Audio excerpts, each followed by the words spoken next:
Bukod sa pampaswerte at mga money spells na ipinamimigay ko, kahit gaano kadami ang ibigay ko sa'yo na money spells o kahit na gaano kadami ang kitain mo using my money spells, kung hindi ka naman marunong magtipid, hindi ka naman marunong mag-impok, wala ding mangyayari. Kaya naman, i-check out mo na to yung kay Sir Chinkitan na Ipon Challenge. Ayan, 60K Ipon Challenge. Hindi pa huli lahat, mga kapatid. Pwedeng-pwede pa, no? First quarter pa lang tayo ng taon. Start date, end date, at yung mga 1,000 peso bill, 500 peso bill, 200 peso bill. Ayan, as you can see, diba?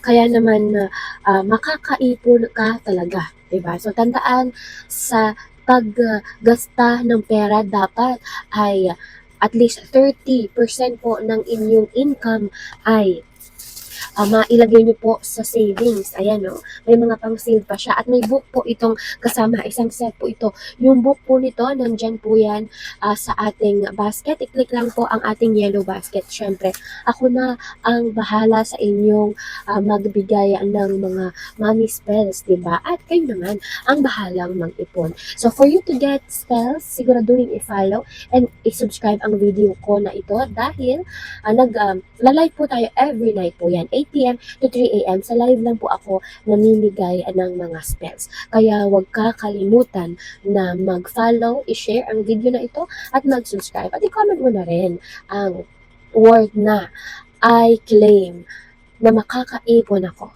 Or i-comment po ang word na savings dahil tuturuan kita na kumita, bibigyan kita ng maraming spells pampapera, pero importante na iipon mo siya, di po ba? Kaya i-claim na natin yan, i-manifest na natin yan, i-comment mo ang word na savings. Hanggang sa muli, i-check out mo na ang box na ito, ang ipon box na ito at ang mga libro dahil importante na marami tayong kaalaman. Bukod sa swerte, dapat mayroon na tayong proper knowledge kung paano mapapalago ang ating kita, mapaparami at maiipon ang ating kita. Tandaan mga kapatid, never po magpapabayad si Queen Empress. All guidance and readings are free. At lahat po ng kikitain ko sa aking pag-affiliate ay binibigay po natin yan sa 3 bahay ampunan po na ating tinutulungan. Kaya nakaipon ka na, nakatulong ka pa.